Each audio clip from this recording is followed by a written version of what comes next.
I went camping with my friends, and a stranger joined our group unnoticed. I was the first to notice an extra person had joined our group. I counted 6 of us sitting around the campfire, but I knew we had left home with 5. The 6th person had joined us somewhere along the way, but where and when exactly, I could not be sure. All the glowing faces looked familiar, like I had known them all for a lifetime. That was why it took so long to find the man out of place. I had to go through the faces one by one. I went through my history with them, recounting how I met them, how I knew them. I fit each one into my memories like puzzle pieces. First, there was Mark. He was sitting next to Sarah, chatting her up as always. I met Mark and Sarah 6 years ago in the 10th grade. Mark and I played wide receiver together on the school football team. Sarah was a cheerleader, and Mark always had a thing for her. The 3 of us started hanging out after games, Mark flirting nonstop, and Sarah always hilariously rebuking him after a while. Then there was Ben. We had been best friends since the 1st grade, inseparable ever since we bumped heads playing tag during recess. He had his arm around his longtime girlfriend, Justine. She started at our school when she moved from Chicago in the 7th grade. Ben sat next to her in English, and soon she became a part of our group at the time. She was quiet and shy when she first arrived, but once we got to know her, she opened up. She was one of the coolest and nicest people you could ever get to meet. She had also become close with Sarah in the past few years. And then there was the 6th face, the piece that did not fit. I stared at him and his name escaped me. That is, if I ever had it in my memory banks in the first place. He looked familiar, but I could not place him in my memories. But why, if I recognized him, could I not remember his name? Why did he sit among us, acting as if he belonged? He stared at Mark and Sarah as they chatted. He laughed when they laughed, smiled when they smiled. I couldn't figure it out. The question burned in my head. How had he, a stranger, joined our little group without any of us noticing something amiss? "Yo, Porter," Ben pulled me from my thoughts. "Your head up in the clouds or something? I was just telling Justine about our 5th grade teacher. What was his name again?" "Mr. Smith," I said. "Oh yeah, Mr. Smith. I was telling Justine how you could rile that guy up like nobody else. Remember that time you handed in an assignment printed in yellow ink?" Ben and Justine laughed. "Yeah, I remember," I said. I can still see the steam coming out of his ears. They laughed again, and I joined in half-heartedly. When I glanced at the strange man's way, he was watching us, grinning. He was always watching, always on the periphery, never partaking, part of the reason he had flown under the radar. I was struck with the sense that he was studying us. My skin crawled. Ben drained his beer and threw the empty can in the cooler. "Well, I gotta take a leak," he said, and walked into the woods, swallowed up by the dark. "You really know how to push people's buttons when you want to, huh?" Justine said. I shrugged. I was having trouble focusing on the conversation. The weight of the situation, the reality of it, was starting to hit me. A strange man had attached himself to our group unnoticed, and who the fuck knew what his motivations were? Questions raced through my mind. None I could answer. How had no one else noticed yet? Why had it taken me so long to notice? Was I going insane? Did I have amnesia and forget this one friend of ours? What in the hell was going on here? The strange man stood with jerkiness. I gotta take a leak," he said. It was the first time I heard him talk. He spoke with an odd lisp. It sounded as if he had to force the words from his throat. He walked with an awkward gait and, like Ben, disappeared behind the dark veil of the trees. No one else flinched. Justine kept talking.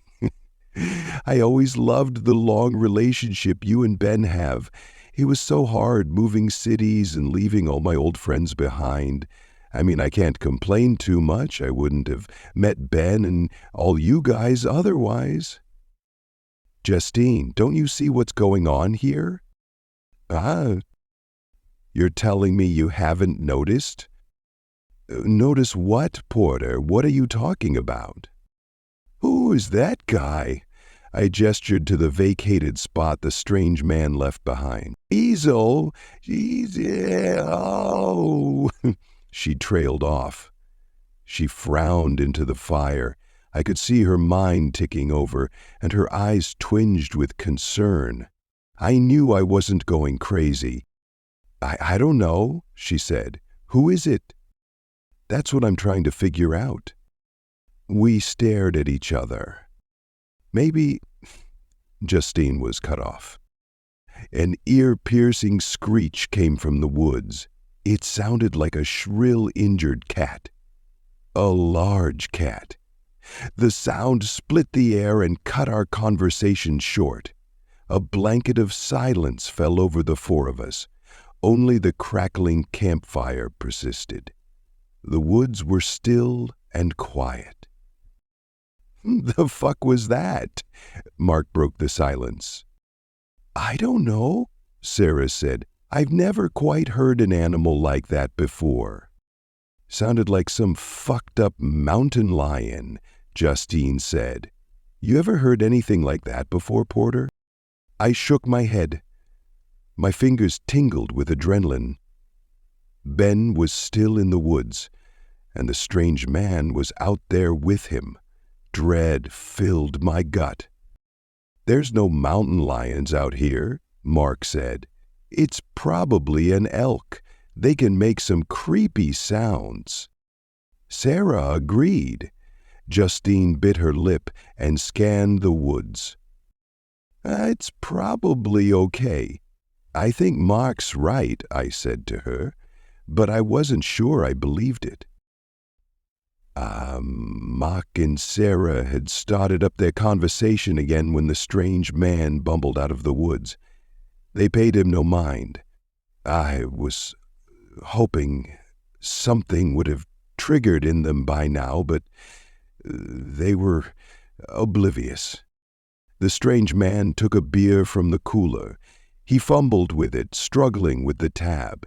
It was as if he had never opened a can before. When he finally had it open, he sat, beer in hand, and continued to watch Mark and Sarah, a thin smile on his face. He never did take a sip. I watched him from across the campfire, his head wavering behind the heat. I touched on what made me uneasy about this strange man, aside from the fact he had managed to infiltrate our group without any of us noticing for a long time. He moved with jerkiness and awkwardness like a newborn animal. Nothing he did was smooth or well-practiced. It made everything he did look like an act, an imitation. I didn't make the connection at the time, but I should have seen this man was not quite human. But at the moment, I wasn't sure what to think. I guess I just thought he was a freak. I considered calling him out, then and there. I wanted to ask him just what the fuck he was doing, but I'll admit I was scared. I had visions of this guy being some horrific serial killer, and I didn't know how dangerous he was or if he was armed. I didn't want to push him into doing something drastic that got us all killed. As time went by without any sign of Ben, I became convinced the strange man had done something to him. I watched him plotting, planning, and marking his next target. Anger sprouted from my fear, and I started to see red. I needed to stop him. We used an axe to chop firewood for our campfire, and it was leaning against my seat. This man was dangerous, I was sure of it. I convinced myself I needed to do something before another one of us was next. I clutched at the axe's handle. The smooth wood felt reassuring in my hand. Justine touched my arm. "Porter, where's Ben? I'm getting nervous." "It's okay," I lied, patting her hand. "I'm sure everything is okay." I stood with axe in hand. "I'm going to get some more firewood," I announced more awkwardly than I hoped. Uh, okay, dude," Mark said. "Porter?" Justine's voice wavered. Speaking up was a mistake. I had drawn the attention of the strange man. I walked past him, trying to act as nonchalant as possible, but I was never a good actor. He watched me the whole way. He maintained his glare as I reached the perimeter of the woods, and as he looked back, his head rotated around an unnatural distance. That was enough to chill my spine. I was hoping he would turn around, to look away and give me an opening, but he never did. I'm not exactly sure what happened next. I never saw him stand up and walk over to me. I never even saw him move a single muscle. But in an instant, he was standing in front of me, inches away from my face. It was as if he teleported. A metallic smell stung my nose. The strange man stunk of blood and copper. The axe trembled in my hand. Any thought of actually using it fled my mind. I locked into place, my skin covered in goosebumps. Power radiated off him. He spoke to me. "Get some firewood," he said in his forced tone, and he smiled wide. At that moment, Ben emerged from the woods. "Ben?" Justine cried. "Jesus," Ben said as Justine squeezed him. "Did you guys hear that cat thing?" "We think it was an elk," Mark said. "Where were you? Why did you take so long?" Justine asked. "I guess I wandered too far off and I lost sight of the campfire. It took me a bit to find my way back. For a second, I thought I was going to have to freeze my ass off out there alone tonight." The relief washed over my body like a wave, crashing into my muscles. I felt each one relax. At least Ben was safe. I looked for the strange man, but he was gone. He somehow slinked away while I was distracted. He was good at going undetected when he wanted to. My thoughts turned to getting out of there. Even though Ben was unharmed, that guy was still trouble. I started back towards the group and caught the middle of their conversation. "I don't know, actually. Yeah, who was that guy?" Ben said. "I thought he was with you guys," Sarah said. "Yeah, isn't he your friend?" Mark added. "I thought he drove over with you three." "No," Ben said. "I don't know who he is." The panic spread over everyone's faces. They were finally feeling what I was feeling. The realization had set in. "We need to get out of here," I said, "before he comes back." "Yes, please," Justine said. "We have to leave now. That guy was a freak. Right, Porter?" "Yeah," I said. I explained to them how I noticed he was the odd man out when we were sitting around the fire. I explained the odd behavior, and they all agreed the guy was strange and possibly dangerous. None of us could pinpoint exactly when he had joined the group. He had slipped in unnoticed and unaccounted for. It was uncanny. We packed our tents in record time.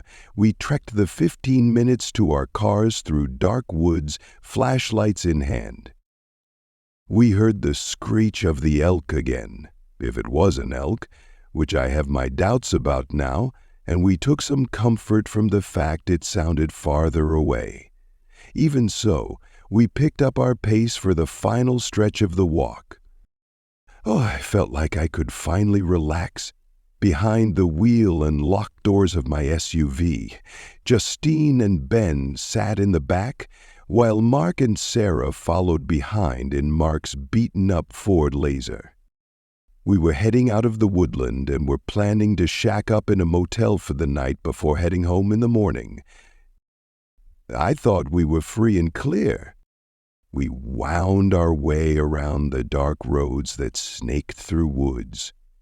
I let a smile open up my face when we finally reached the exit road. It was an arrow-straight stretch of asphalt that split through the last few miles of woodland. I pressed on the accelerator. I couldn't wait to get the hell out of there, and I think Mark was feeling the same way because he sat close on my rear bumper. I remember thinking, at least we'll have a strange tale to tell after all this. I didn't think it was about to turn into a horror story. The trees and the dashed lines on the road blurred past us. My headlights reached out for the seemingly endless road, and my speedometer needled its way towards 100. I don't know what possessed me to go that fast, and I wish Mark didn't follow my lead. It was a mistake. The strange man appeared from behind a tree. He walked into the middle of my lane. I slammed the brakes. It was too late. The next sequence of events happened so fast it plays like a slideshow in my mind. The tires screeched, and there was a smell of burning rubber. The strange man folded over my bonnet and got sent flying down the road. He skated across the pavement on his back, moving with such speed it looked as if he was gliding on ice. More tire screeching. Mark flew past in the opposite lane, fishtailing. He fought it, and for a moment I thought he had it saved, but the car hooked right into the trees. The sickening sound of crunching metal reverberated in the air. Mark's car slammed into a tree, driver's side first, sending fragments of glass and metal flying. The car bounded off one tree and into another. The front passenger side impacted this time.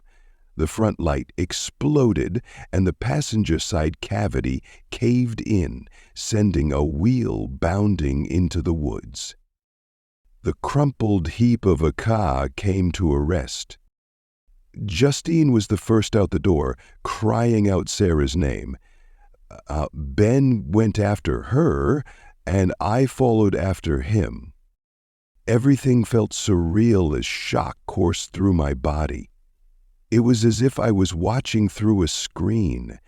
I floated over the asphalt as Justine and Ben sprinted towards the steaming wreckage, the crash scene dimly lit by my SUV's one remaining headlight. There are two screams I'll never forget. They imprinted themselves on my brain, and I'll hear their echoes at night forever. If I happen to get Alzheimer's later in life, I know the last thing to go will be these screams. The first one I heard when I was 13. It came from my mother. It flooded the house, splashing off the walls. I ran out of my room to see her crumpled at the front door, with two police officers standing by.